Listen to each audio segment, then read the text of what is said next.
My family used me, mocked me, and always ignored me when I was broke and needed help. But came running when I got everything in my grandfather's will. I showed them the door instead. I'm a 32-year-old guy, and for most of my life, I've had this gnawing feeling that I didn't belong in my own family. I wasn't the favorite, far from it. My older brother was the star athlete and the golden child. My younger sister was the baby, the spoiled one. Me. I was just the guy they leaned on when they needed something. The responsible one. The reliable one. The one who got stuck in the background. But even knowing all of that, I still thought family was family. I thought they'd have my back when it really mattered. Turns out I was dead wrong. 2 years ago, I hit rock bottom. I lost my job when the company I worked for went under. It wasn't just a paycheck. It was a career I'd worked years to build. To make things worse, my fiancée decided she didn't want to stick around for the rough patch. She left and took half of our savings with her. I didn't know what to do. I was drowning in bills, trying to figure out how to keep my head above water, and honestly, I was scared. I thought, well, if anyone can help, it's family, right? Wrong. I called my parents first. My dad's response, "You've always been too soft. Maybe this will toughen you up." My mom, "Oh, honey, I wish we could help, but you know how tight things are right now." She wasn't tight on money when she bought that new SUV a month ago. Then I tried my brother. He laughed. Actually laughed. "Man, you've always been bad with money," he said, like I was some kind of joke. Finally, I called my sister. She gave me this long-winded speech about how she had her own problems and couldn't take on someone else's. Then she blocked me on everything, calls, texts, social media. I wasn't asking for money. I just needed someone to say, "Hey, it's going to be okay." Someone to listen. Someone to remind me I wasn't alone. But they couldn't even do that. It wasn't the first time they'd let me down. A few years ago, my sister got herself into a mess with credit card debt. She'd been blowing through money she didn't have, buying designer bags and shoes like she was on some reality show. Then the bills came, and she freaked out. She begged me to co-sign a loan so she could consolidate her debt. My parents jumped in, too, telling me I was selfish for even hesitating. "You're the responsible one," my mom said. "If you don't help her, who will?" I refused. I told them I wasn't putting my credit on the line for her mistakes. My sister cried, screamed at me, called me a judgmental asshole. My mom said I was tearing the family apart. That wasn't the only time, either. My dad roped me into fixing up one of his rental properties. He didn't ask, he told me. "You're not doing anything this weekend," he said, like my time didn't matter. Meanwhile, my brother, who actually worked in construction, got a free pass. I spent my whole Saturday painting, patching holes in drywall, cleaning up the yard, while my dad and brother sat inside drinking beer and watching football. When I finally said I was done, my dad called me lazy. Holidays were no better. Every Christmas, my mom guilted me into spending more than I could afford on gifts. "You don't want to embarrass the family, do you? Think of the kids," she'd say. One year, I decided enough was enough. I brought handmade gifts, thoughtful ones I'd put real effort into. The reaction was ice cold. My mom muttered about how I was letting the family down, and my brother joked, "Guess someone's broke." But when I hit rock bottom, their indifference hit differently. It was like confirmation that I didn't matter to them unless I was useful. I sank into a deep depression. I could barely get out of bed. I lived off unemployment checks and cheap ramen while applying to every job I could find. Months went by without so much as a text from my family. Then, out of nowhere, I got a call from a lawyer. My grandfather had passed away. I didn't know him well. He was my dad's father, a quiet guy who lived alone in the countryside. My family didn't talk about him much, and when they did, it was usually to complain about how grumpy and stingy he was. So you can imagine my shock when the lawyer told me my grandfather had left everything to me. It was surreal. There was the estate, a huge property with farmland and a big old house. There were rare vintage cars, some worth more than my old salary. And there was an investment portfolio that made me a multimillionaire overnight. The will was clear. Everything went to me because I was the only one who quietly persevered.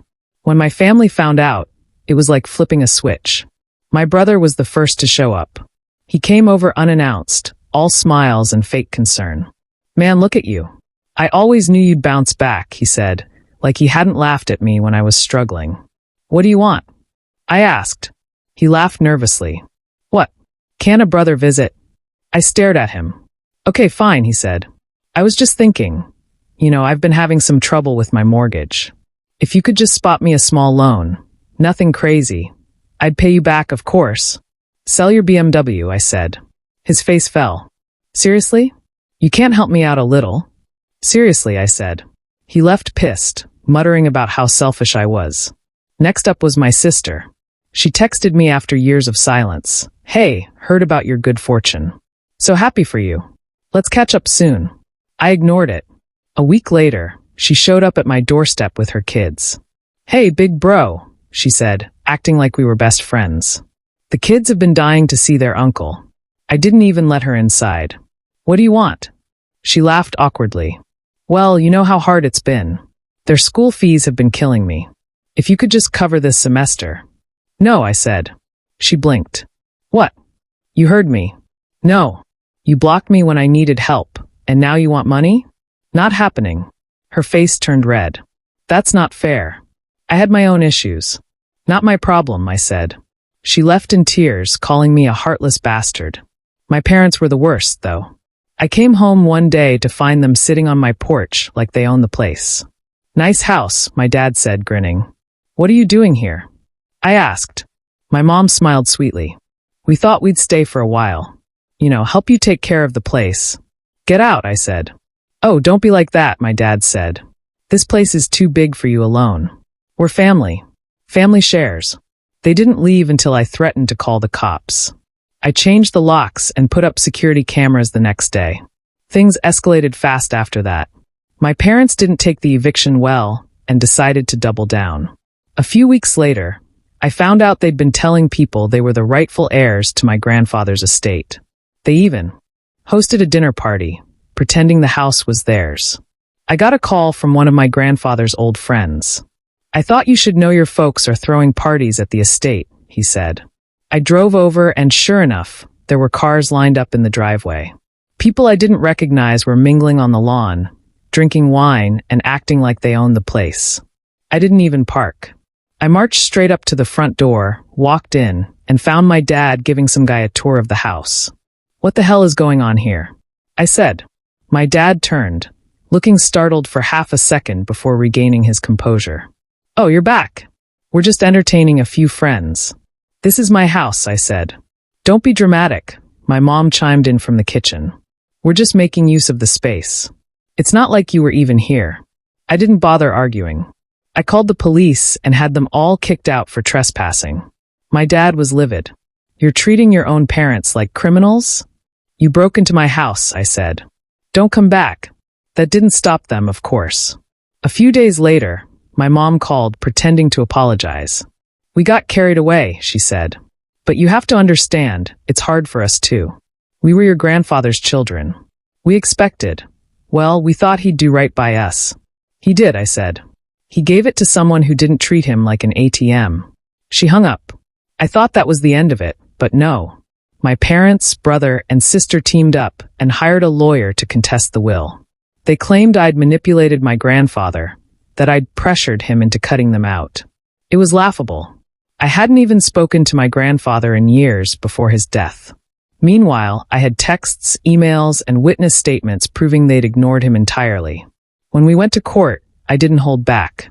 I presented everything. The forgotten birthdays, the unanswered calls, the way they mocked him behind his back while happily accepting money from him. Their case was dismissed within hours. The judge even ordered them to pay my legal fees. After the ruling, my dad cornered me outside the courtroom.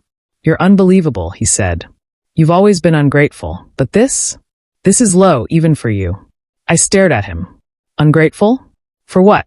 Ignoring me my whole life? Using me whenever it was convenient? You only care about me now, because I have something you want.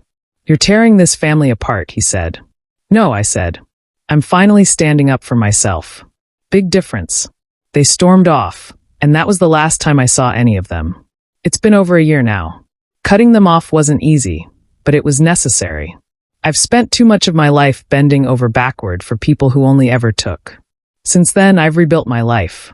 I sold the estate and moved to a smaller place, one that feels more like home.